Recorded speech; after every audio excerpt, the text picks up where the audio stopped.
নমস্কার, কেমন আছেন সবাই? জয়শ্রী নন্দীর আরেকটা ব্লগে আপনাদের স্বাগত জানাই। প্রথমেই চেপে পড়েছি বাসে, যাব একটা জায়গায়। তো যাব যখন আমার বন্ধুদের সঙ্গে নিয়ে যাব না, এটা তো কথা নয়। বাস থেকে নেমে পড়েছি, চলুন এবার হেঁটেই যেতে হবে। এসেছি ভবতারিণী মায়ের মন্দির। প্রথমেই আপনাদের দেখাবো সিংহদুয়ার।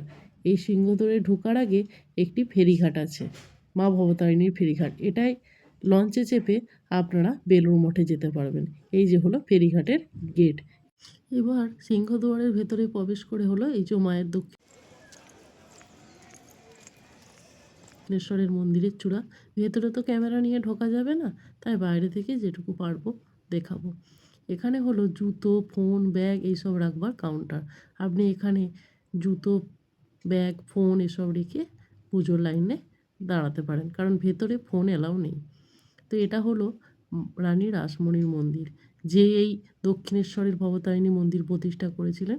এবার যাব গঙ্গার ঘাটে। এইদিকে একটা ঘাট আছে আর তার উল্টো দিকে আরেকটা ঘাট আছে। তো প্রথমেই মা গঙ্গার জল মাথায় নিয়ে নিজের মন শরীরকে শুদ্ধ করে নেব, কারণ বাড়ি থেকে স্নান করে এসেছিলাম, তাই এখানে আর আজকে স্নান করব না। তবে এখানে অনেকেই স্নান করে, দেখতেই পাচ্ছেন অনেকে স্নান করছে।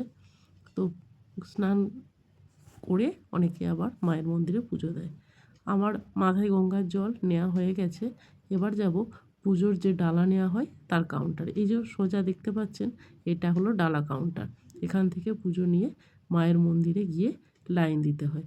প্রথমেই একটা গেট থাকে, সেখানে কিছু পুলিশ থাকে যারা চেক করে নেয় আপনি ফোন বা ক্যামেরা নিয়ে ভেতরে ঢুকছেন কি না। তো এইটা হলো সেই প্রথম গেট, যেখানে সিকিউরিটি দাঁড়িয়ে আছে। লেডিসদের একটা লাইন আর জেন্টসদের একটা লাইন। সেখানে চেক করে তারপরে ভেতরের মায়ের মন্দিরে লাইন দিতে হয়। তারপরে আপনি পুজো দিয়ে এই যে ভোজনালয় দেখতে পাচ্ছেন, এখানে খাবার খেতে পারবেন। এখানে হয়তো একটুখানি কস্টলি হয় খাবারটা, বাইরের কাউন্টারেও খেতে পারেন। তো পুজো দেওয়া হয়ে গেছে, বাড়ি ফেরার উদ্দেশ্যে এই যে লিফটে চেপে পড়েছি।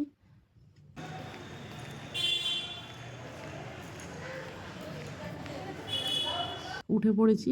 ওপরের যে ব্রিজ আছে সেই ব্রিজের ওপরে কিছু দোকান আছে। আপনাদের রিকোয়েস্ট করব, কিছু কিছু পুজোর জিনিস সামগ্রিক এগুলো আপনারা এদের কাছ থেকেও নিয়ে থাকবেন। তো চলুন, চলে এসেছি। এদিকে হলো বাস স্ট্যান্ড আর তার উল্টো দিকে হলো রেল স্টেশন। দূর থেকে আপনাদেরকে আমি দেখানোর চেষ্টা করবো এই যে দক্ষিণেশ্বর রেল স্টেশন। এখানে মেট্রো স্টেশনও আছে। তো প্রথমেই লিফটে দিয়ে নেমে পড়বো। বাস স্ট্যান্ডকে চলে এসেছি, বাস ধরার অপেক্ষায়। বাসে চেপে গেছি, চলুন বাড়ি ফেরা যাক। দেখা হচ্ছে পরের একটা ভিডিওয়। অনেক ভালো থাকবেন, ধন্যবাদ।